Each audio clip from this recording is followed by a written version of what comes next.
All right, welcome back. So, we have some news of the day. Not all of it's injury related, but we're going to start with injury related news. Derek Stepan's on IR, and according to DJ Smith, it's not good. So they don't know how long he's going to be out, but it could be a while. I'm not sure how you play this. He wanted a trade so he could be in the States, be closer to his family, and now he's on the IR. So I mean, Ottawa could try, but that's not exactly going to help his value, and who knows how long he's going to be out. This year could end up being a write-off for Derek Stepan as he heads into UFA status this summer. Also making news from the Senators today, Philip Chilopic. Remember him? He played one game for them so far this year. He won't play anymore. He is on unconditional waivers for the purpose of contract termination, likely because he wants to go and play in Europe. I would imagine that they tried to figure out either a trade or maybe talk him into sticking around, and it's just not working. So he's going back over to Europe, and there you go. Chilopic is being bought out, and it's interesting to look at that draft and look at the players who were taken right around where he was by the Sens. So he had a promising enough start, but 57 games played in the NHL, 5 goals, 6 assists for 11 points. He's 23 years of age. And for right now, it looks like his NHL career is finished. It can happen quickly. So, yeah, Ottawa making news. Montreal making news as well. So, Ducharme, who was named interim coach yesterday, right away. Mark Bergevin showing complete faith in him. And what Ducharme is doing, apparently, is he's throwing together a lot of the old lines they've had before. Where he's moving Tatar back up to the first line. He's moving Toffoli down to the third line. It'll be very interesting tonight to see how it works out as they go into the game against the Jets. First game behind the bench for Ducharme, and Alex Burrows is an assistant coach.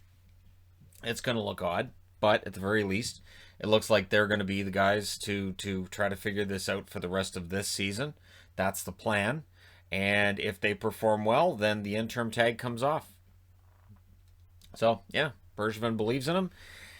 And I would have to think Mark Bergevin's job is on the line next. For people who say, well, how long is it till Bergevin's out? Not much longer. I can't see, if this doesn't work, him being able to keep his job. I know Jeff Molson's given him a vote of support before, but I can't see it lasting beyond this year if this doesn't turn things around.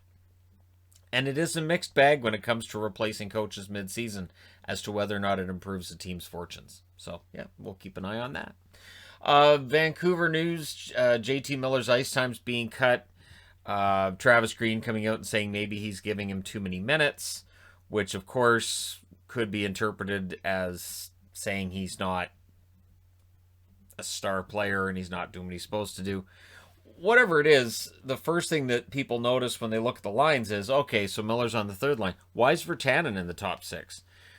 Because the Canucks don't have enough top 6 wingers. This is why Jim Benning was going out early in the season and going, yeah, so I'm looking for a top 6 winger, and probably hearing back from 30 other general managers, so are we. So, yeah, the Canucks are having issues. I don't think Miller's going to last very long on the third line because he has the offensive skill. And when a guy has offensive skill, yeah, he commits boneheaded turnovers. And it's something he didn't do last year, but he's certainly been doing a lot of it this year. And so I really think he's going to end up back in the top 6 sooner rather than later.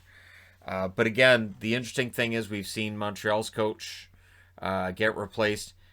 There is no feeling here that the Canucks are ready to do anything. So if there's somebody watching going, man, if they lose the next 4 or 5, they have to do something.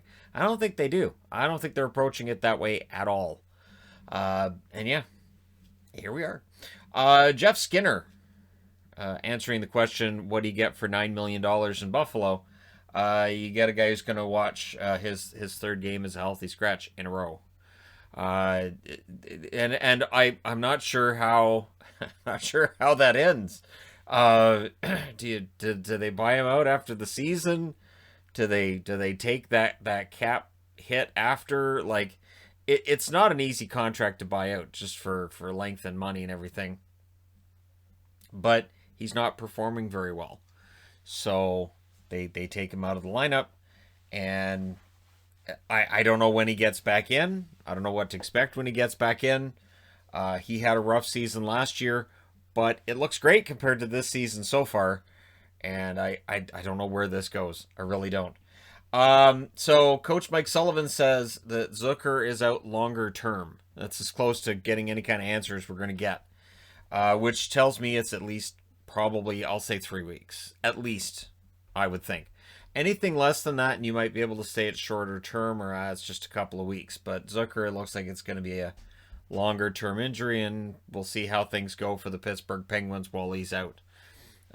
He's an important top six forward, but when you've got Malkin and Crosby down the middle, if they're clicking, it's been proven over history that you can throw almost anybody on their wings and they'll be able to get them goals. So it's going to be key on how Crosby and Malkin are able to keep things going for them.